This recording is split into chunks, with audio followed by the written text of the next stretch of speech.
Last night on Joe Rogan, we had Devon Larratt. Now, Devon Larratt is an arm wrestler. I followed him for many years. I love to watch arm wrestling. That's one of the things I do in my spare time, I guess you would say. He had a very interesting story that he told on Joe Rogan.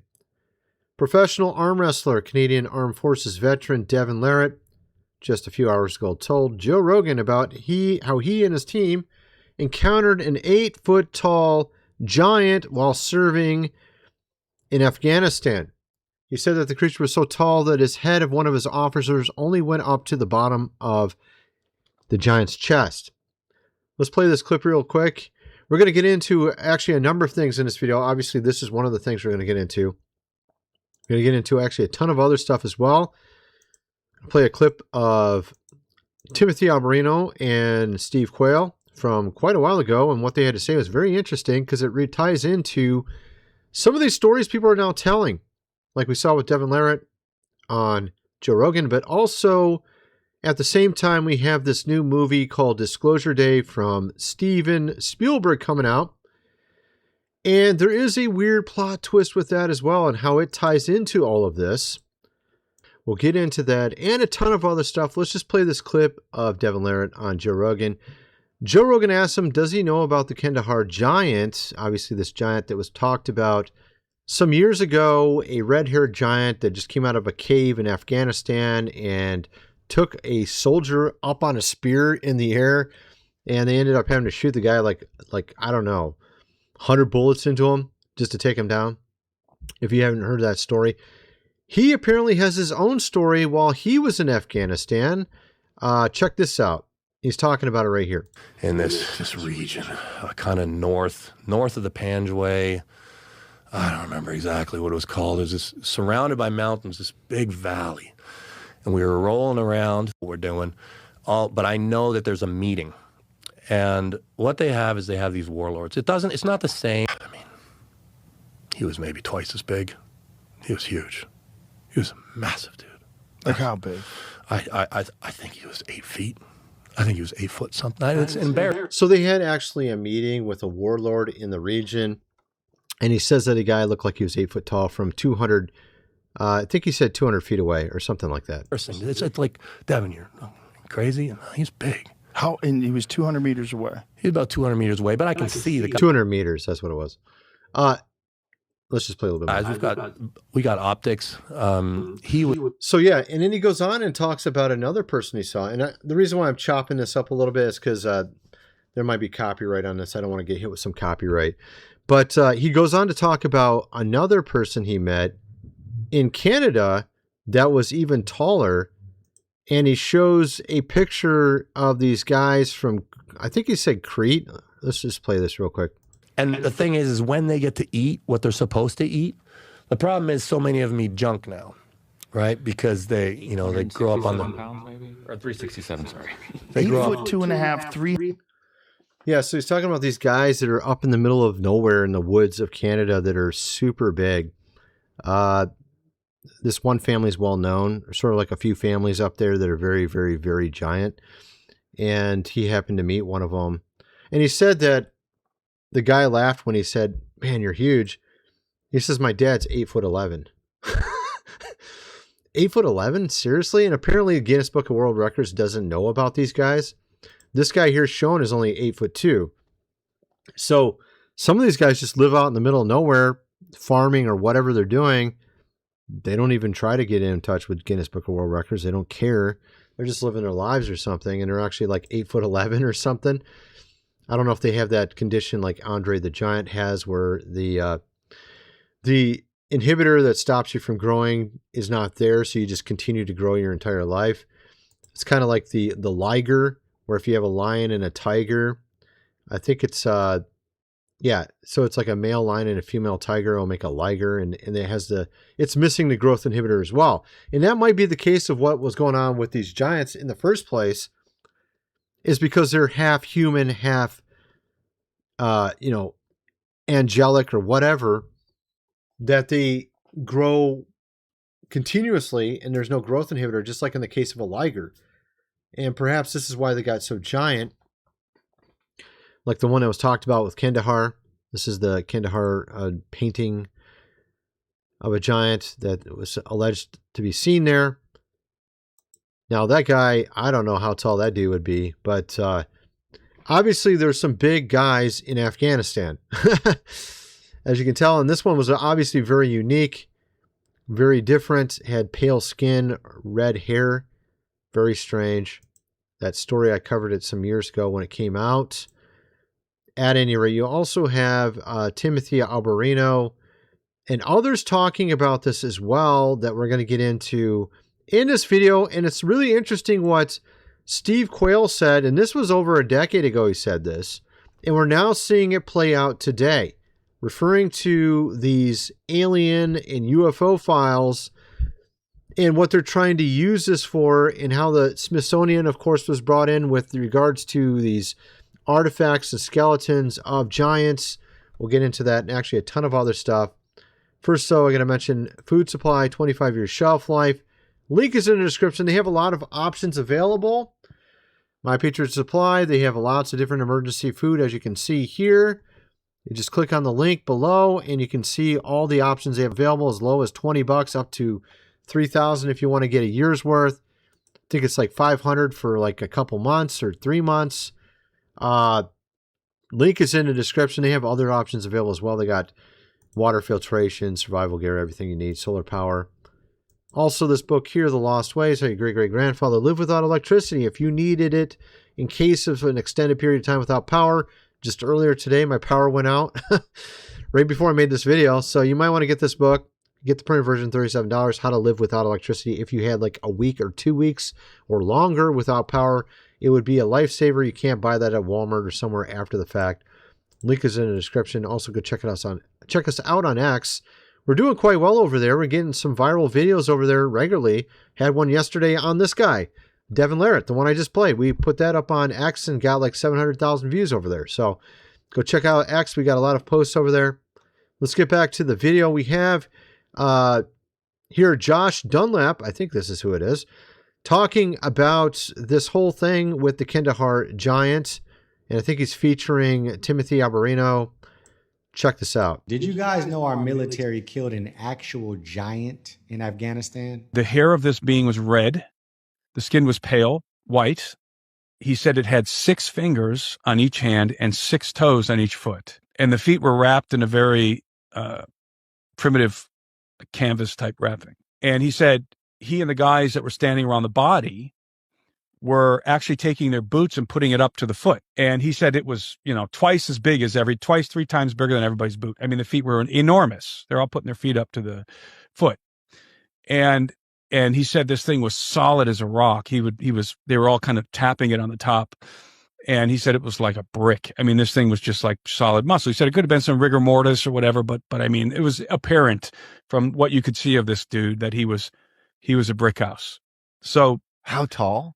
So the pallet was 9 feet long, and he's in the fetal position. So they estimated his size at 10 to 12 feet tall. They weighed the giant. They weighed this being because they had to weigh it. The loadmaster had to weigh it before they put it on the C-130. He weighed. The whole thing weighed, I think they told me, and I could be wrong, but I think it was 1,500 pounds. And then when you subtract all the dunnage and the pallet and whatever else, I know that the final weight was 1,100 pounds. That's insane, man. So this is way bigger than even an 8 foot tall, guy that may have this condition where he just continues to grow, like Andre the Giant, might get to even 8 foot something. This thing was taller than that. Now, it was living in a cave, which is very well known with a lot of these ancient stories of the Nephilim, that they would live in caves, they would live underground, which is interesting because apparently some of these aliens also live underground, according to the Brazilian tribe I played in a previous video. They interviewed some guys from these remote tribes in Brazil who said when they showed them a picture of a grave, they didn't even know what aliens and space and all this type of stuff was. They're just like a remote tribe out in the middle of nowhere. Show them a picture of a gray, and it's like, oh yeah, they live underground. They had a name for it. I don't remember what the name was. It was like Maga Waga or whatever it was. I don't know what it was. It was some weird name that started with an M.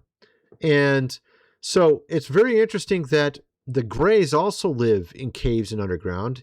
A lot of these ancient myths like Medusa, Minotaur, they live in underground tunnels, in caverns, in caves. Medusa lived in a cave. Minotaur was in tunnels. They had a maze that was allegedly created for it in the ancient times, and they would put people in there. We're actually putting that in our game, by the way. The game we're developing called Noah VR, we actually have a maze that changes, and it has like a Minotaur in it trying to chase you down and scare that, obviously trying to kill you. If you wanted to check that out, we have that link below as well. The game, Noah VR. You can get involved in the investment opportunity if you want to. But the point is that we're going to have giants in our game as well.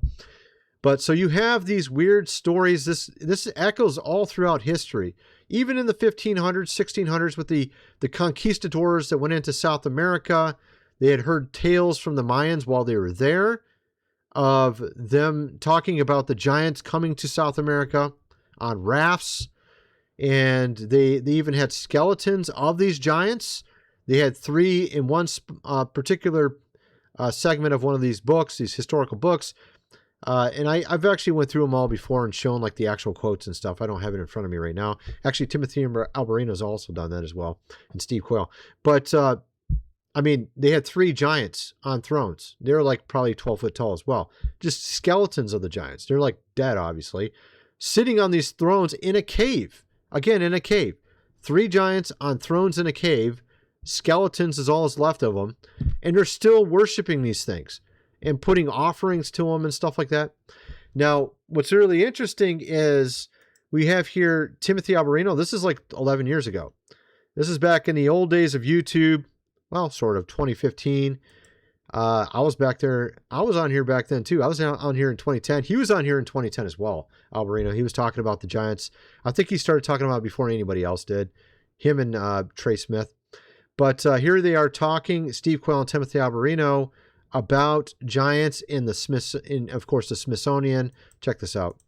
So I want to ask you the question that everybody always asks. Where are all the giant bones? It's interesting, Tim, because of the bias of the Smithsonian and their contempt for out-of-place artifacts. Every time giants were found, it didn't matter if it was on the West Coast, the Arctic, the Antarctic, believe it or not, the East Coast, the Ohio River mounds. They always have a fabulous cutoff point, meaning once the Smithsonian is notified and those bones are sent to the Smithsonian, they're never heard from again.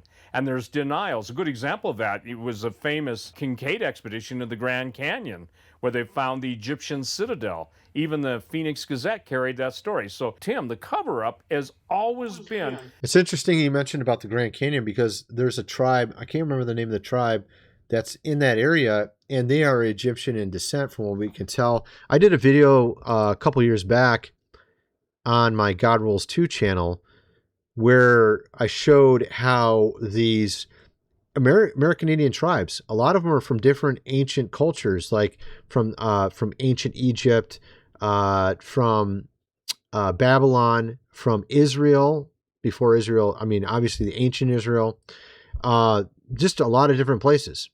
And you can tell it through their own writing, their own rituals, some of their dances and stuff, their own language, some of the words they use. You can actually match them to these ancient cultures over in the Middle East. And it's really kind of crazy, actually, when you look into it. And it's pretty amazing, too. But so they were ancient Egyptian. There was actually a bunch of giants in the Grand Canyon area as well. And they had a story of how they actually cornered them all into this massive cave and set the cave on fire, apparently. And that was supposedly the last war they had with the giants in that area of the Grand Canyon. But then you have the stories of ancient Rome fighting with the Celts. And the Celts back in those times were considered giants. Very tall, maybe 8 foot tall and stuff like that. I'm not quite sure how tall they were, but they were very tall back then.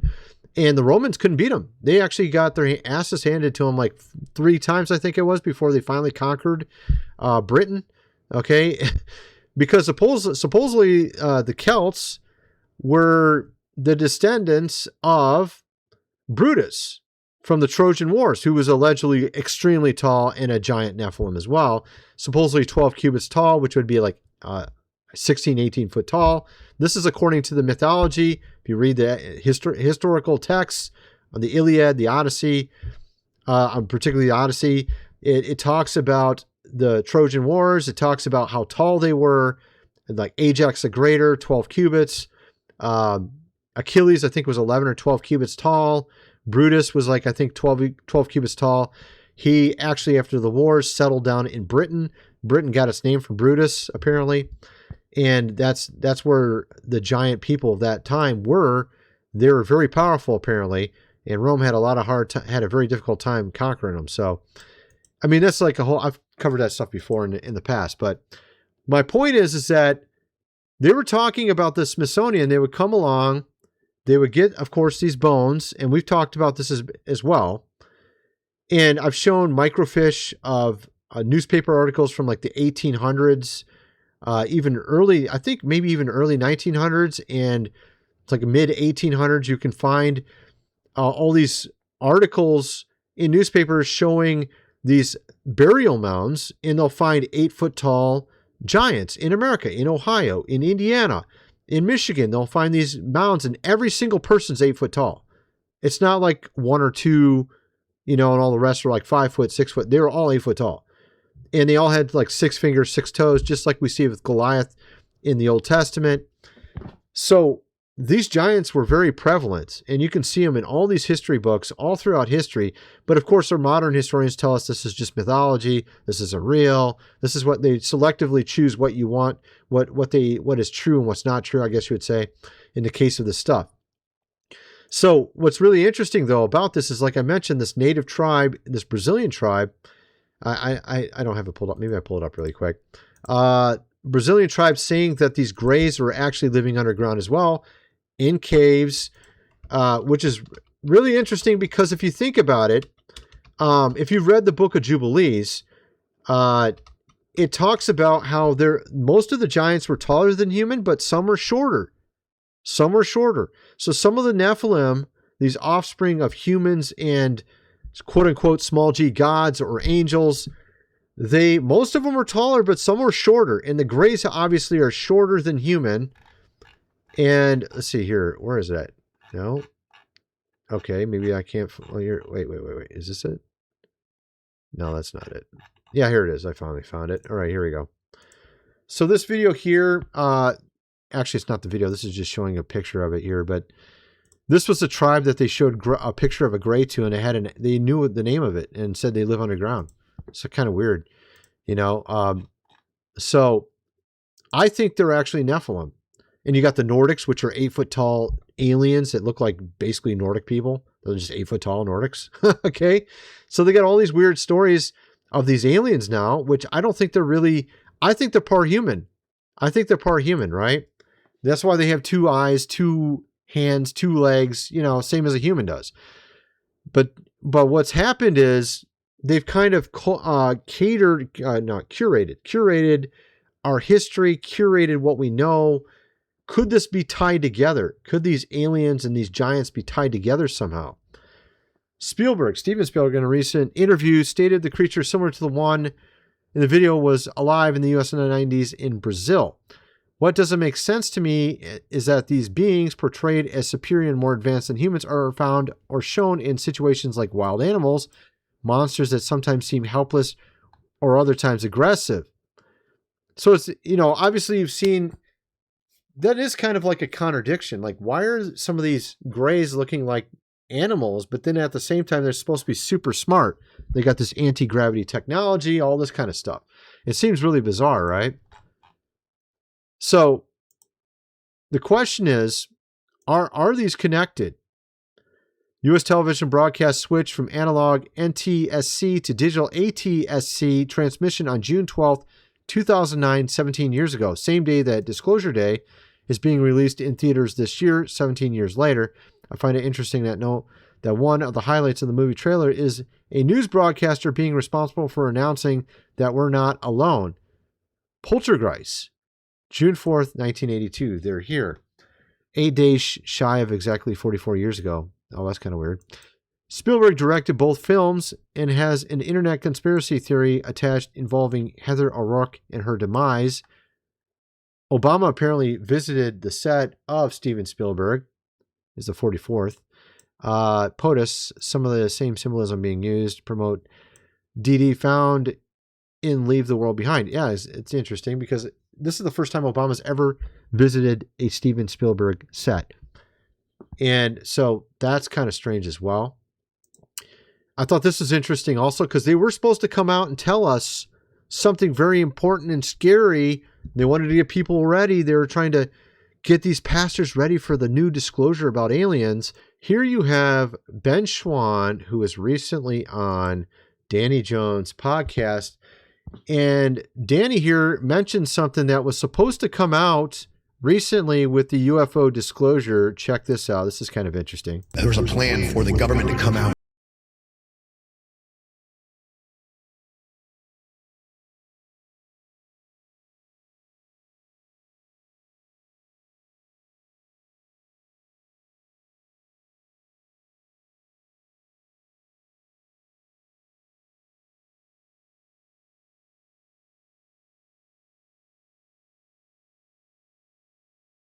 So this is really funny because this is what I've been talking about for like a decade, is that they're going to try to pull this out. Actually, probably 15 years. I think Timothy Alberino is probably even talking about this a little bit, that they're going to like use these aliens and tell us that, oh, there are creators and there's no God and there are the creators. And so, of course, we've been saying over the years that this is probably their mass deception that they're going to try to pull. And this was something that Albert Pike put out as well in his writings. And I talked about this like over a decade ago on YouTube as well. And it seems like all of it's coming true. What we were saying they're going to try to say, apparently they shied away from it, decided not to say it because they could tell it was just no one's going to believe it anyways. I think it's too late for you guys. You know, obviously Albert Pike was talking to the devil, apparently, according to his own writings, and he got these ideas from the devil, what the devil wanted to do in the next 100+ years. Bring us away from Christianity to atheism, from atheism to the Luciferian light, via probably aliens is what I think we figured it was. And you could see that kind of with the movie Childhood End. Arthur C. Clarke wrote that book. I think in the, what was it, 60s or 70s he wrote it? Somewhere. I think it was in somewhere in there. I can't remember. But they made a movie about it like 10, 15 years ago. And it shows the aliens that come and visit us as being literally looking like the devil, having horns, wings, looks just like the devil. And so, of course, that's sort of like truth in plain sight, showing you, look, this is what they really are, right? This is what they really are. They're not your creators. They're a deceiver. They're trying to trick you. At any rate, so you have that, and it's kind of interesting because they were trying to sell us for a long time atheism. They thought they pulled it off, but it didn't work out too well, apparently, in America. I think also in Canada. It did work a little bit in England because there is a lot of atheism in England. It did work in Russia during the Soviet Union, but although that's been undone already, the Russia is already a lot of Orthodox Christians again. But, atheism doesn't make... I always thought atheism never made sense. I used to actually talk about that when I first came on YouTube. That's what I spent a lot of time on, was debating atheists and making videos against them back in the old days. Something from nothing, which is impossible because something is not no thing. Life from non-life, order from chaos, immaterial from matter. I mean, like, it's completely... These are all faith-driven things. These are massive premises. To say something can come from nothing is like impossible, literally impossible. So that their first premise is impossible, right? This is impossible. I mean, the worst one is number one, right there. Something from nothing, that's literally impossible. That's how you know that it doesn't make any sense. That's why some atheists say that the universe has existed forever. That at least that gets you past number one, something from nothing, right? Oh, it's been there forever. I think that's what Carl Sagan used to say. Like it's been there forever. I think that was his viewpoint, if I remember correctly. At any rate. So you got also other weird stories that have come out. They found Otzi the Iceman, the man mummified for 5,300 years, found in the Alps in the 90s. Apparently they were taking microbiome from his own stomach. Apparently he had some yeast in his own stomach, and they took it out and they made bread with it, dude. This is crazy. All right, check this out. Made sourdough from yeast found in a mummy's guts. I'm not making it up. It's real. The mummy, Oetzi the mummy, according to CBS News, was mummified for thousands of years. The mummy has essentially been frozen for 5,000 plus years. And recently, Italian scientists had the great idea of trying to make sourdough out of yeast and microbes found inside the guts of this mummified mummy. Apparently, the scientists said that the sourdough was, quote, very, very good. So not only did they make it, they also ate it. They're now also considering using the yeast inside this mummy to make beer as well. A lot of people are saying... Bro, that's weird. That's so weird. Scientists up to weird stuff again, all right? You got Sam Altman here. Says he wants to reprogram your cells to deliver special proteins via RNA, DNA that reprogram cells to act younger. He says giving people these proteins is what excites him most. Maybe it doesn't keep you alive any longer at all, but you're healthier for longer. They'll do something, your cells will reprogram them. So we do have a lot of stories like this. I saw a video or a clip of Putin talking to Z, and it was like on a hot mic, and he was talking about how they had technology now to live to 150 years old. And that might be related to what Sam Altman's talking about here. Clearly, they're starting to play these games, but my concern is, even if they could solve this, do you trust them to give you something legit? That's my concern, because a lot of these guys have shown themselves not to be very trustworthy over the last 5-10 years. I don't know if you noticed that or not. A lot of people are not exactly super excited about AI data centers everywhere. Not exactly super trusting of Sam Altman either. Or Billy Boy, Gates, or any of these guys. At any rate, that's my video. I kind of wonder what some of you guys think. Let me know in the comment section below. And thanks for watching.